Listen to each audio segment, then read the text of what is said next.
Hey, and welcome. This is episode 5 of the Schoolie Palooza podcast. Our guest today is Isabella. All right, is it Godinez? Godinez?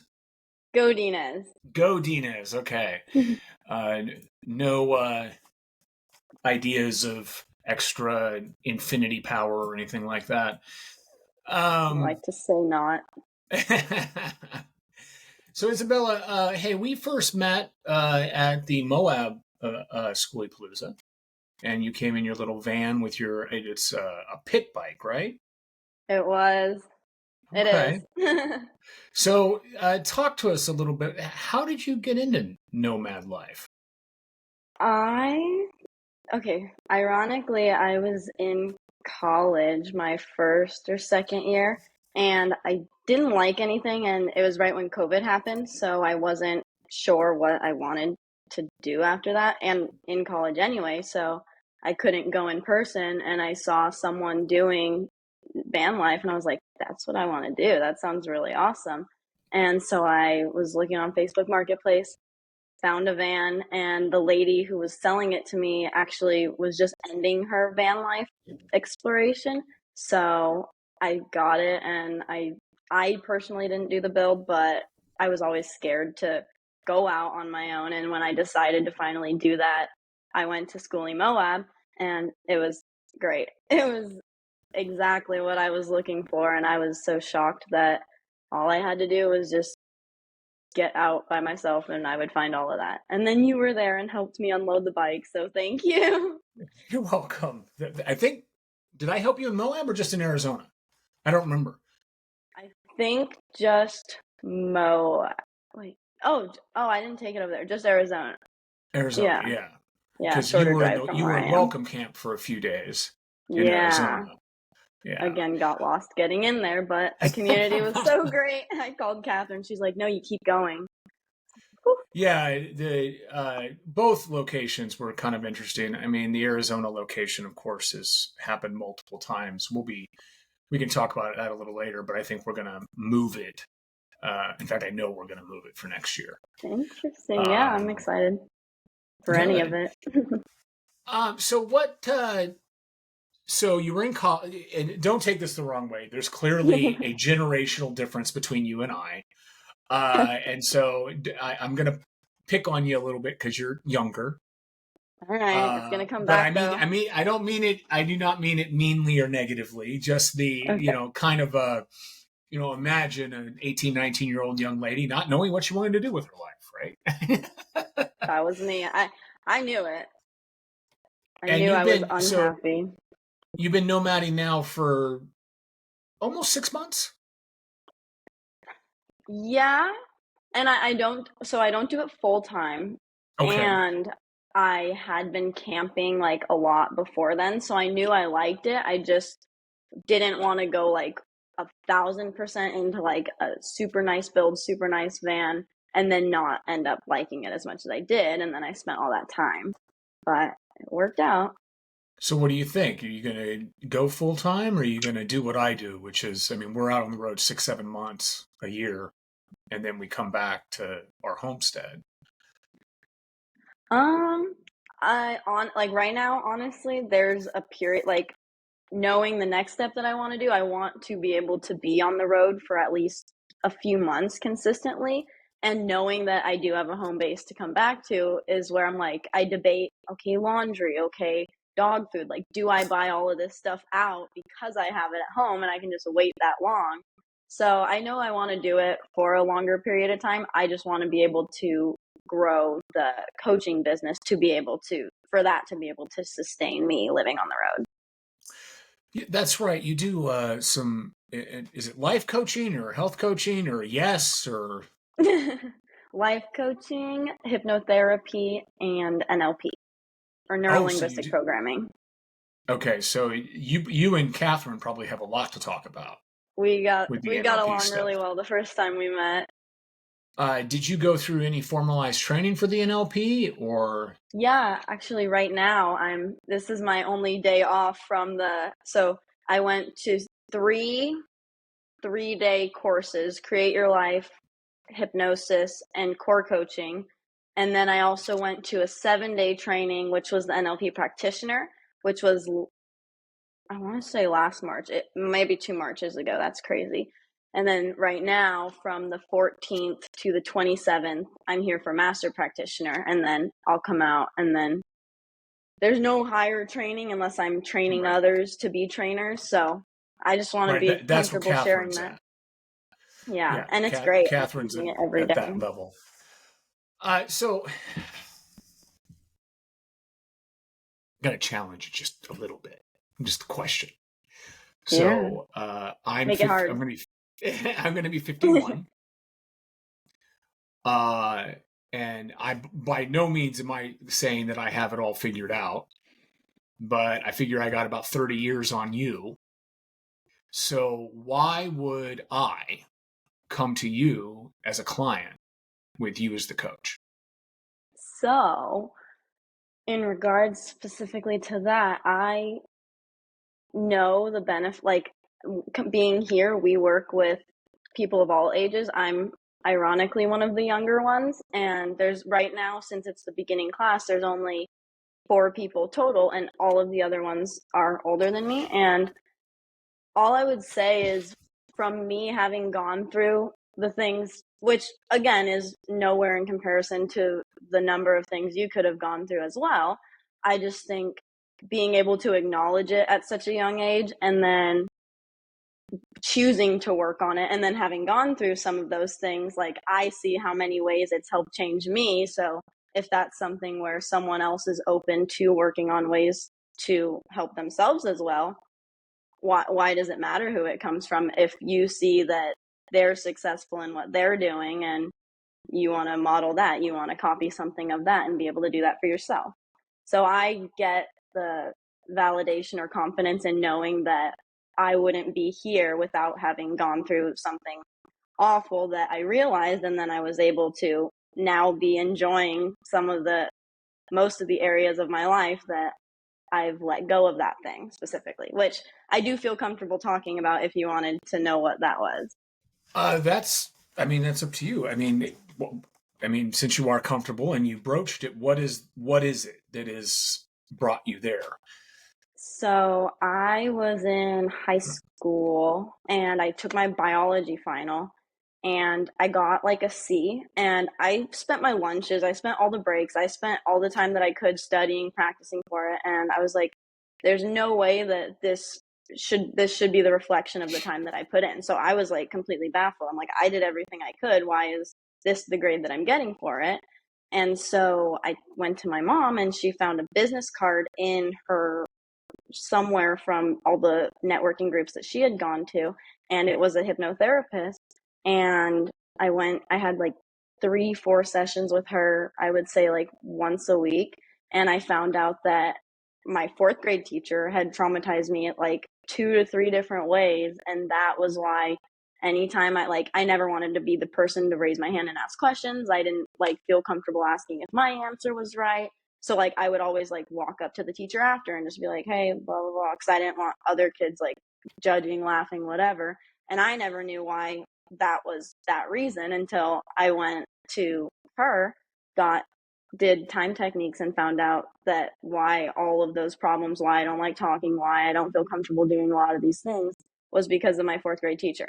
And me knowing right now, also after having done the technique, I knew the exact instances that it was. Like, me and my mom always had this routine where I would pack my bag completely. I would leave it right next to the garage door, right next to her briefcase, and she would put both in the car and then drop me off at school, and I would get my bag out.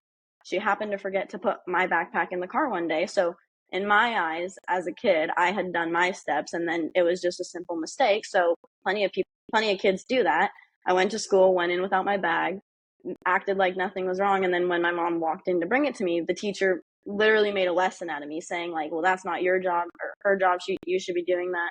And then said that I needed to go, not from that specifically, but other times, like sent me to the principals, said I had like to get tested for ADD, wouldn't switch me out of a class. So I didn't realize that all of those things led me to not feeling comfortable asking teachers questions. And now that I have, like, I'll walk into a grocery store and ask the person, like, instead of going to look for something, I'll just ask someone if I know I'm in a rush, because I do feel comfortable doing that. So for me, that was probably the biggest shift that I had that allowed me to see how beneficial this was.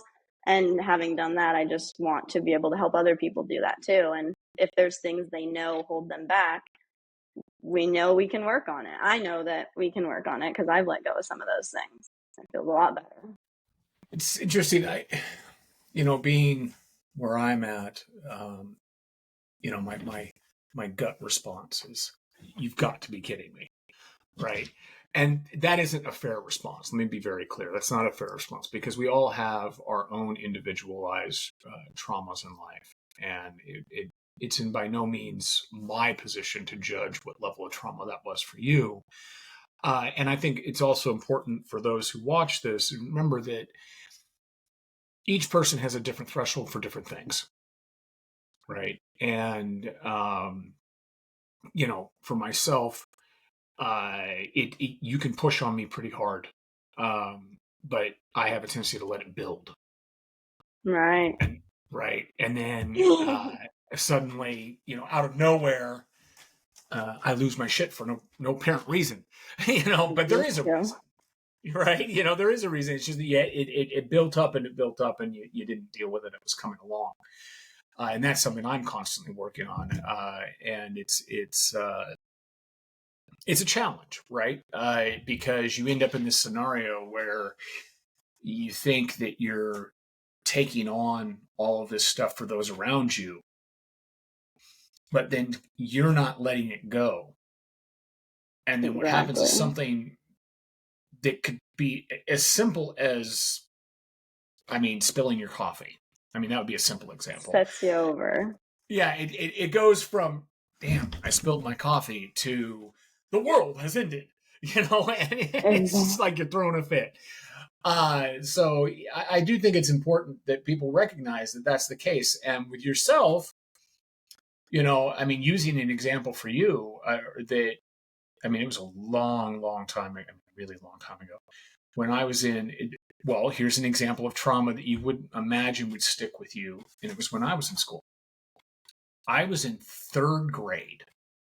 So that's how long ago we're talking about. It's a really long time ago. And we were outside. I grew up in Southern California, so you actually were outside during school often. And there was a thermometer on the table. It was an external outdoor thermometer. It got broken. The kids blamed me. I didn't touch the thing, but I'm the one that got in trouble for it. And I tried to explain to the teacher that I didn't do it, and the teacher didn't believe me. And the teacher largely didn't believe me for, I think, as appropriate reasons, because especially back then, I was not one to sit still. I was not one to raise my hand. I was not one to follow and this hasn't changed. I was not one to follow the conformist rules of society. And therefore, I could see now reasonably why, especially as someone who has grown children, why a teacher would be like, yeah, right, Josh, we know you did it. You just need to take your punishment and move on. But I didn't. And this has stuck with me for now, 30, 40 years, 41 years? That's how long this has stuck with me. And obviously now I'm not like, damn it, that teacher, I can't believe that. But I can't remember the last time I thought about that until you brought up what happened with you and your bat. Right? And go ahead. No, please. Well, short term, I would say, knowing how, in my own head, knowing how to do the technique, ultimately, what I had to get out of it was either how was I at cause, or what learning lesson could I take away from it. So that's what I would ask you. Talking about it always reassociates people to the story. But if you choose to say it as something that you learned from, or as something that you grew from, or the way that you reframed it, it's no longer that problem inside of you. Now it's something you overcame or dealt with, and it's in the past. So I would ask you how you think of it now. Well, that's an interesting question, because like I said, I hadn't even thought of it until you brought up your example. So, the correlated thread. I would say that I don't know if it was the first instance, but it certainly at that age was one of the first instances where I recognized, and I still recognize this, that people aren't normally looking for the truth. They're looking for what satisfies their own comfort. And it's not Right. necessarily physical comfort, it's I do not want this conflict. And therefore, the easiest way past this conflict is I've got 4 kids that are saying Josh did it. I got Josh adamant that he didn't do it. I'm just going to blame Josh because it's What's 4-1, easier? right? Mm-hmm. It's easier. Um, and, going through life the way that I did, I mean, I see that every day. I see people that, one, life isn't about right and wrong. I mean, I wish it was. I mean, we all wish it was. If it was about right and wrong, so many things wouldn't be the way it is in the society. And then I mean, other people would be like, "Well, right and wrong is subjective." Yes, that's true. Right and wrong is subjective. But in the pursuit of right and wrong, there are areas that, if you're willing to do the work, that you can achieve a better place. And I mean, that's what we're talking about here, right? With the coaching. And the problem that, from when I look at it myself, is like, okay, so what did that lead to? Well, I remember in 4th grade, I got blamed for a car window getting broken, which I didn't do. I remember in 5th or 6th grade, I did do this. I remember in 5th or 6th grade, we were playing, and you see, this is something you may have done something like this, but like when I told my kids this, they were like, "You did what?" Um, Growing up in Southern California, right, San Diego, right, it was a concrete jungle, not a real jungle. And we used to play 10-speed dodgeball. And it is everything that you think it is. We are in the road, traffic coming through, on our 10 speeds, throwing the ball. And one time, it got caught in between my frame and the tire, and I ended up slamming on the front brakes. I flipped over. You can't tell because I've got a mustache, but I had busted my face open really bad. Like when they were cleaning it up, they were using the tool, and they keep hearing a tapping. They're like, "What is this tapping?" And they realized that what had happened is that the tool had gone all the way through to my teeth. Right. So I had completely busted my face open. Um, and then that leads down I mean, everything's connected, right? There's a lot of people that think that, well, things just happen, and things don't just happen. They are all connected to the beginning of the universe, whatever you believe in this great creation. It doesn't matter if you're Christian, Muslim, Jewish, atheist, it doesn't matter. The energies are connected. And, going from that to, ended up dropping out of high school. I mean, without going all the way through, 2 decades of stories. Mm-hmm. But a lot of that was centered around a distrust of adults based on my experience with adults not trusting me. So no matter how hard I tried to do the right thing, even when I did the wrong thing, there was very little opportunity for fixing that. Right? It was always, you did bad, you're grounded, or you did bad, you're arrested. That only happened once, but still, it happened, right? It it wasn't, it wasn't like, okay, we've got a kid. How do we help this kid move forward? And it Right. was an aspect of the times too, because I don't know if if you've ever done generational research. You're what, Z? I think so. I'm an You O2. Okay, yeah. So I mean, you're a baby, and I I'm mean that actually with considered that I generation though. no, I grew up outside. well, I'm enjoy not it so. though. Yeah, you're not a phone spinner. Yeah, I was taking sticks from trees and building little teepees and trying to do like handstands on my front yard. And That's now as I it see should kids. be. I know, and now there's kids in my neighborhood leaving scooters in the middle of the street, and I'm like, no, no, nobody raised who raised you? Like, it bothers me. Well, it's funny you Like, put it that way because nobody raised me, right? I was what Gen X, latchkey kids. I would get out. This was the right after the great feminist wave, and I'm not. Let me be very clear. I'm not being negative about feminism, but it was right after the first major feminist wave. So all moms were all working. All dads, if you had one, I didn't. Were all working. So I'd go to school on my own, I'm come with home on my own, have to make my own after school snack, watch General Hospital. Don't ask me why. It was, back then you didn't have 700 channels plus streaming. You had four, right? hmm Now there's no channels. It's just streaming. It's by all the streaming Now there's no things. channels. It's just ads. It's obnoxious. Please buy this. Please buy this. Don't My do morning good. show was The morning. I won't even. I don't even know. Like The View or something like that. Mine was Kung Fu Panda when I would get ready for school, and I'm like, I can't even find shows that I used to watch. It's all the like super super animated stuff, and I don't even know what they are now. Well, you sound like you're getting old. Don't say that. When I think about how long it's been since I've been out of high school, it is 4 years. No, Four, I'm not old. 4 years. I mean, yeah, That's it's 4 years. it's a lot to me. I No, blinked it is. yesterday. No, this is a perfect example of what we're talking about because perspectives change. 4 years to me is a blink. 4 years to you is what 25% of your life at this point. My whole high Now, when you're school. when you're 30, you're going to be like, oh my god, 4 years ago. But right now, I mean, it's a big deal. Yeah, Like I big said, time 25% of your change. life. Big So, changes in my life for sure. what are your biggest challenges right now? I mean, you're going through this education process. Um, okay.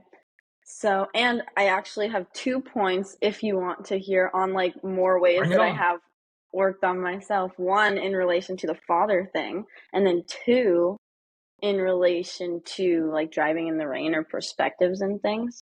But what was the question you asked first? I'll remember What is your those. biggest challenge So with right what you're going through now, right now? Yeah.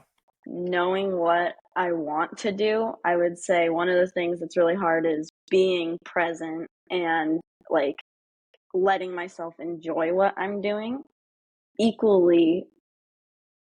Like, I'm here working on the class, which I'm doing great at dedicating time to that, focusing on that, doing homework. However, then I'm lacking, like, I haven't been able to play a board game with my mom. We haven't done face masks. I haven't really hung out with my dog a ton. So, as much as I'm excelling in certain areas that are making me happy, I'm kind of upset that I haven't found a way to balance it all. And that's why until I kind of get that kind of structure, then I'll like, that's why I've been taking trips in the van. I'm like, I need to know that I can take care of myself and my dog and then try and also do work and have fun and like me create the whole week. Like, I do live with her at home. So I'm, I was raised to be really considerate. I'm not showering, anything, being loud, like after 10, the walls are thin. So I grew up just knowing to be more considerate and caring for other people. So when I do go out to like schooly, I was okay, like doing what everybody else wanted to do. I was like, I just had maybe 5 things that I wanted to do. And if they got done, great.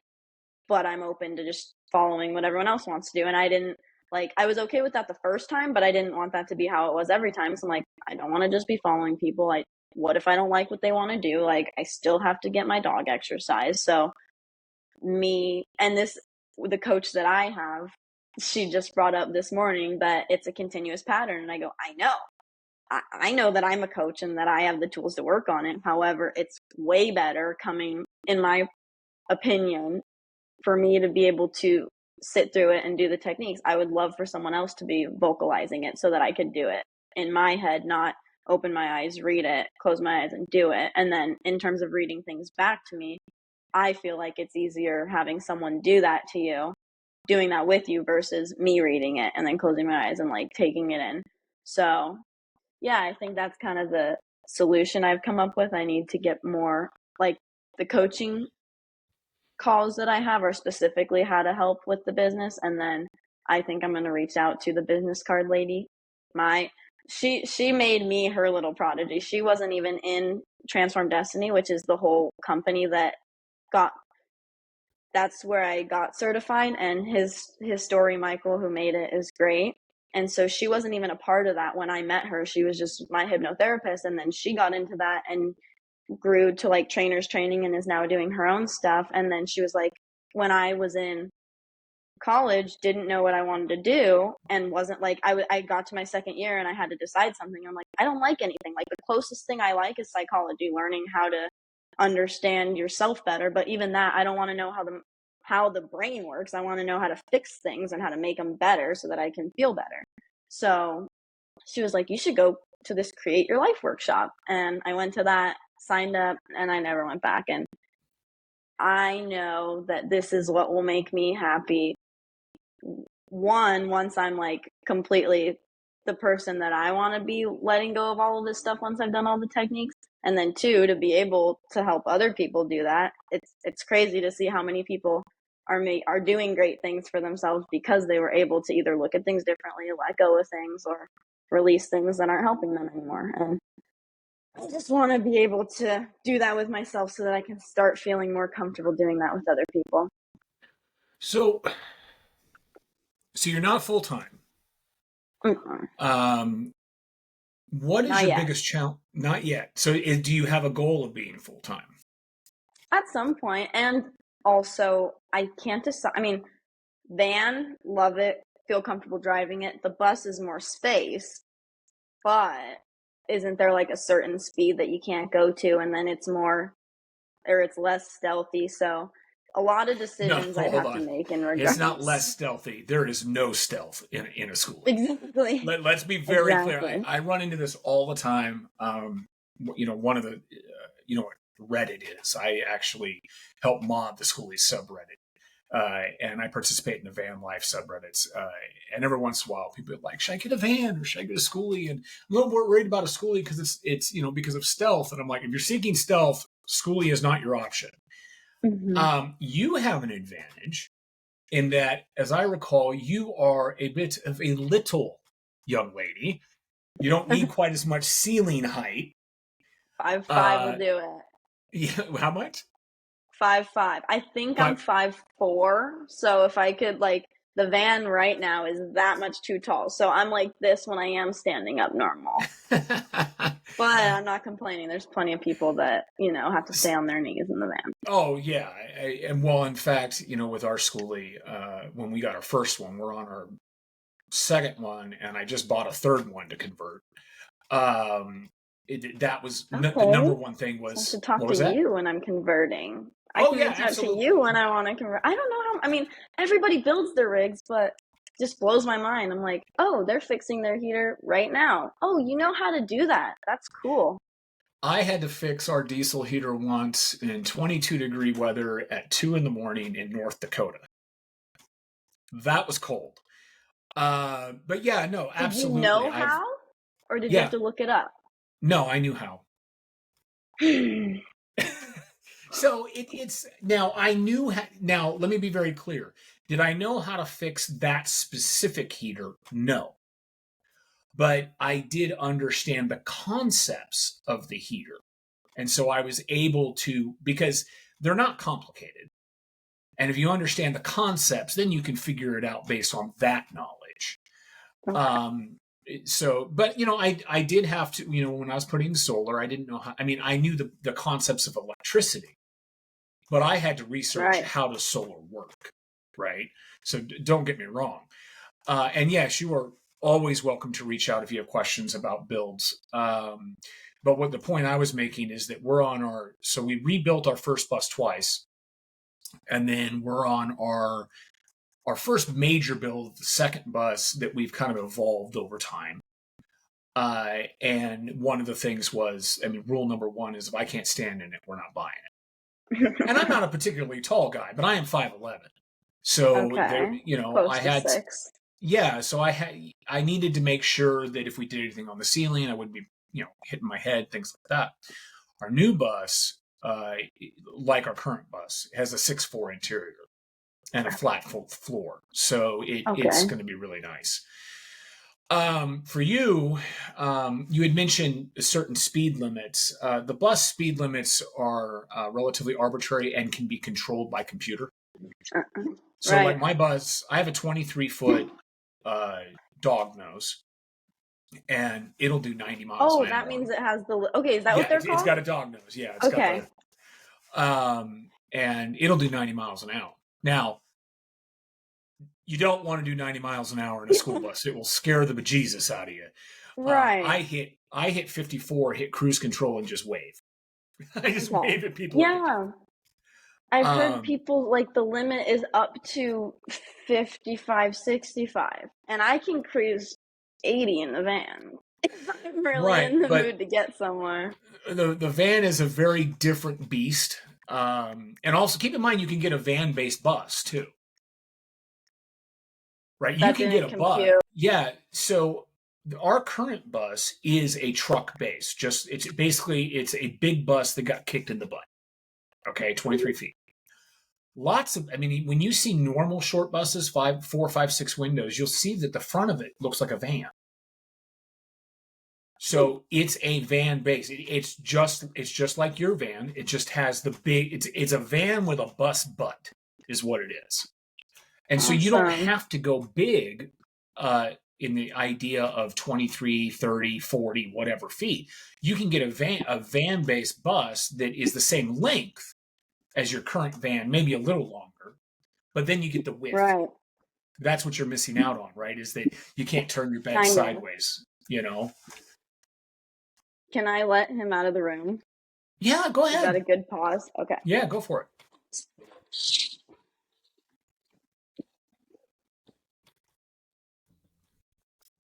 Three. Oh no, don't worry about it. I mean, right before we got on, Amanda had to take two of our dogs to the vet, and the other dog was very upset that she didn't get to go, not realizing they were going to the vet. They were going to the vet. I was like, Yeah, okay, and so dog she was making excited to all, go to the vet. yeah, yeah. So she was making all kinds of noise on the floor. But all right, so uh, we talked a little bit about your professional dreams, and you have talked a little bit about wanting to be full time, at least for a period of time. Uh, your current, like, so you've gone to two major events, which were the two Schoolie Paloozas you've been to. What were your most fulfilling moments? I mean, for example, one of the things that, as a father, that really touched my heart was when you were, I can't remember her name, but the little young Travion's daughter that you were Flan? given rides on the pit bike. Yeah, flan. Flan, yeah. So what are some of the things that you've experienced as a new nomad, part time but still, that are mean a lot to you? Mm, definitely. So, on the way from schooling Moab to moon landing, I blew a tire out and in New Mexico, and I was like, that was my first time going on a solo trip, first time traveling alone, like through any of those states. Well, that's a lie. I had gone to Georgia with one other person and back, but that was like super quick. I didn't unfortunately get to visit many places in the States, which that was my first hint at I definitely want to go places for periods of time and not just like book it in 3 days. But I would definitely say the community. Like I made a joke about it in the comments, like, oh, something bad had to come out of such a great trip already. And then people were like, oh, like, where are you? Do you have a spare? Do you need help? And I was like, oh my gosh, nobody even knows me, and this is so great. Like, these are the people I'm gonna go meet. And to me, like, that's what I wanted. That I didn't have friends.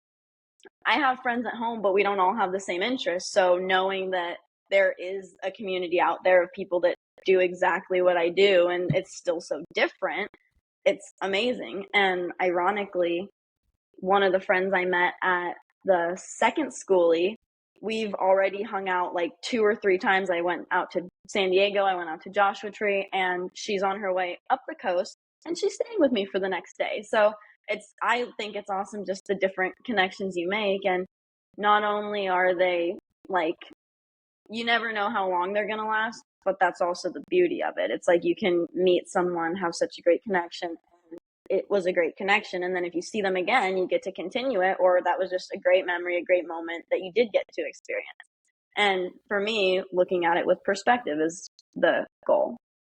So it's funny. I don't know if this was you or not, but we heard.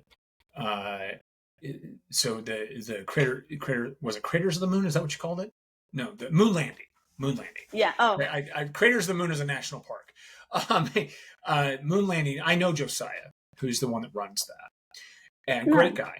guy. But it went out on the Nomad Bat channel that Hmm. there was a gal who was on her way to Oh, yeah. moon No, landing that that wasn't got me. that wasn't you.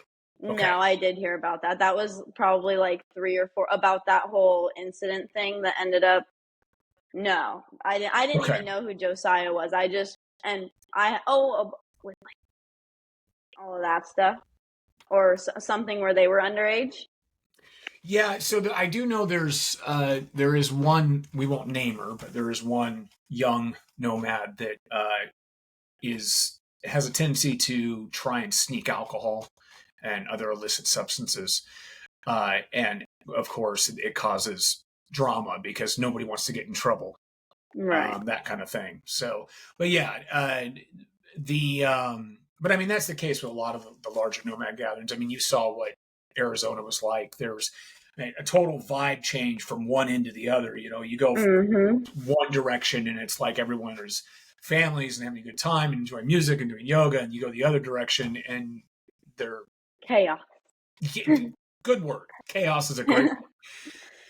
There was Um, a time I felt I didn't like, I mean, in the beginning, again, great. The area I loved it. And I had my dog. So I, not only do I look out for my safety, but I look out for his safety because he's a big dog. I can only sure. lift him up in certain situations, let alone if other big dogs come up. And I would go through town, not all the way to where the library was, but just like where they had the shops on the left side of the road.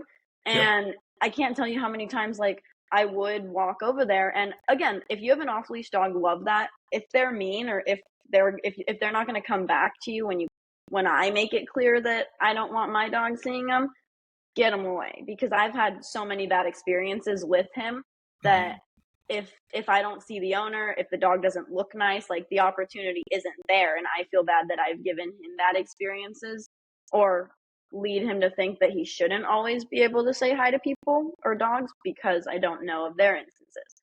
So I just moved further away, but those are things that I Yeah, definitely have considered.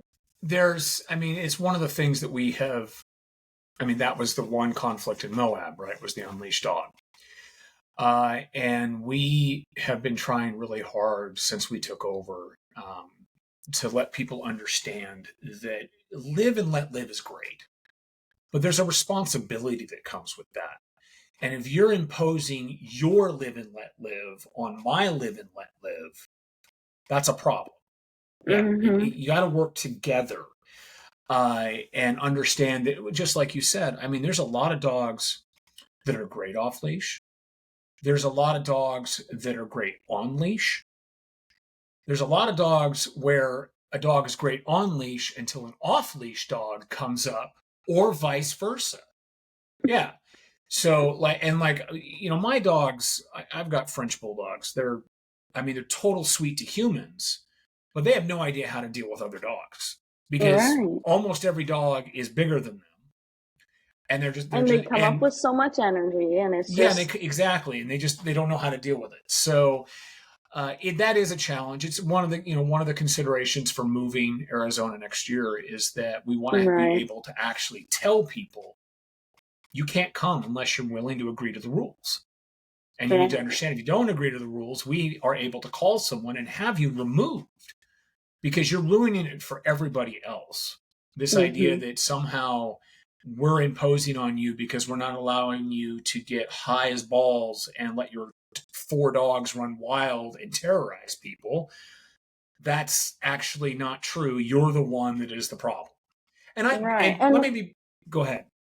well, no, like I 1,000% like one of my good friends, Tori. She has a dog that isn't as friendly, so when she's gonna let her dog off leash, she'll take her van elsewhere, let her Right. dog off leash, knowing the area that that her dog will come back to. And like, I would equally do the same thing if I'm going to let my dog off leash, knowing that he doesn't have absolute 1,000% recall in case for himself or hurting another dog, he's not going to have the opportunity. And I know that like, especially in this kind of setting, like everybody has to pick and choose when they're okay, slowly building the trust.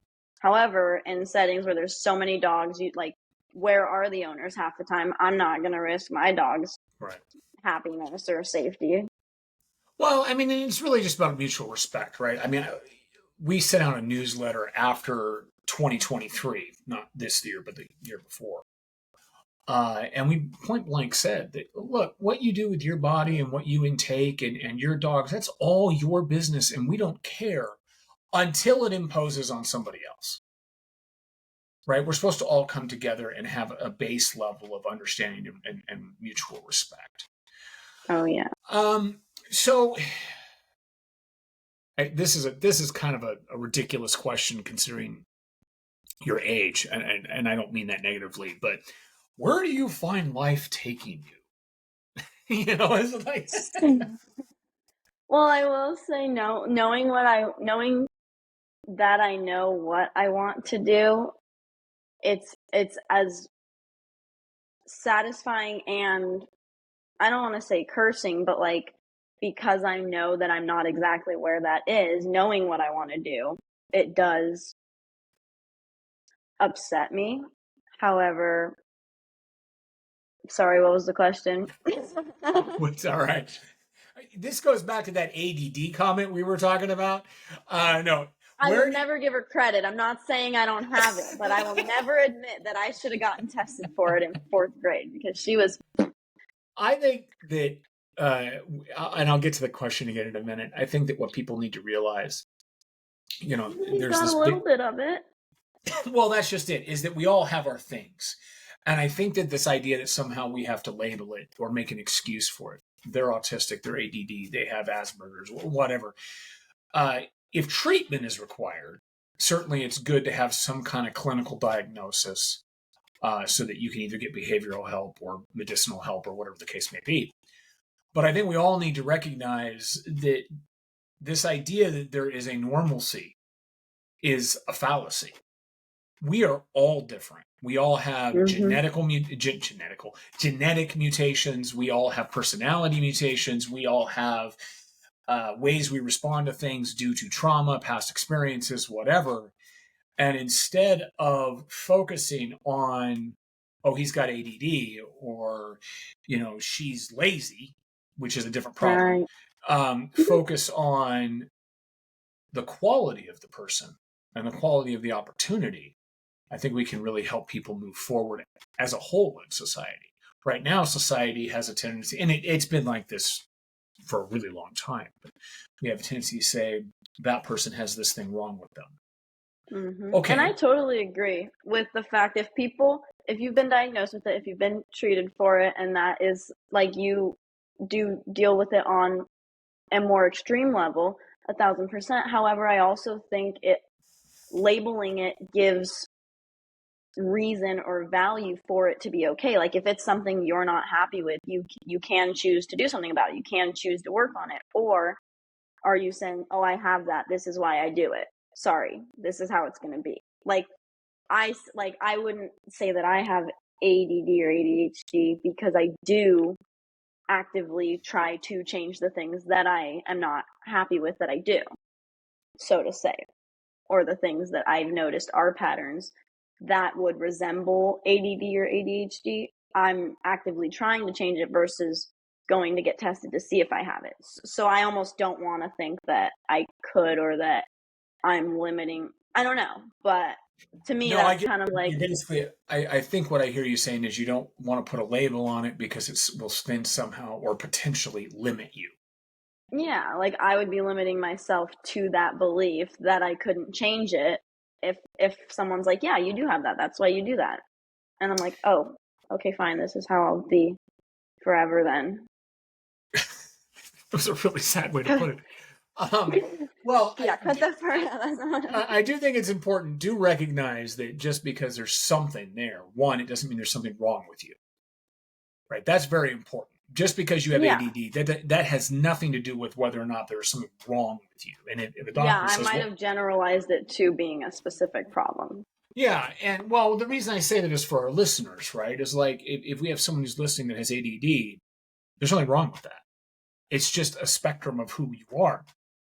The key here, of course, is management based on how severe, because ADD Yeah. can be debilitating, right? It can be to the point where you cannot function in society. Now, as nomads, a lot of people are like, "That's the whole point. That's why we're nomads. We don't want to function in We don't society." function normally in society. But the funny thing about that is being nomads is a society. I mean, we had a whole Another city one. in Arizona, right? We had one part. There was the sketchy part. There was the dirty part. There was the wild The part. family part, the The working family part. part. Yeah, I told my mom, that's I would say, I'm going into town. She goes, real town? I'm like, no, van town. Like, we got a whole strip and it's just a mile long. This is our Van town. town. I like that. Yeah. All right, so back to the question. The question is, where Right. do you find life taking you? Definitely on more adventures. My overall where I started, like, whether it was with van or travel or camping or whatever, was I've lived in the same, at least with one of my parents, I've lived in the same house my entire life. So I've only ever known I've only ever traveled to the two cities right outside of it. And if that, like, it's 12, 15 minutes away, I don't do it a ton. So I never liked how directionally challenged I felt. Or I'll put it this way too, when I would be driving somewhere new, I looked stupid. Like, I was turning left, getting off the freeway, and you know how there's those like blockers in the middle of the road, so you're supposed to turn on the opposite side of them. Right. I don't know why I thought I wasn't supposed to do that. It's just because I was in a new place. Like, I go, and again, it's a state that I get into of thinking that, oh, I don't know this. I will look dumb. So I set myself up to do that so I can change it. And obviously, having traveled a lot more, I have changed it. And so actually, I would say whether I definitely want it to be van related travel because I have a dog. I know I want to give him a great life too, not just go explore. I know I would enjoy mine too, but I accepted taking on the responsibility of a dog for a certain amount of years. So I'm going to make sure that I give him a great life too. So that I think keeps it in the realm of like vehicle traveling, which I'm happy with because I like having all my stuff with me. I just want to, I think I'm doing van life to get more comfortable with myself, get more comfortable taking care of like work, myself, and the dog, and just growing the business to be able to help other people. That's right now the biggest picture that I can see until I make that happen. Okay, that's fair. I mean, I know Being re- house wise and future stuff, I would like all of that, but until I get there. Well, so I mean, as we start to close up here, and being a relatively new nomad, I mean, it's funny too because I've known nomads. I know nomads now that have been doing this for decades, right? And I've only been doing it since 2018.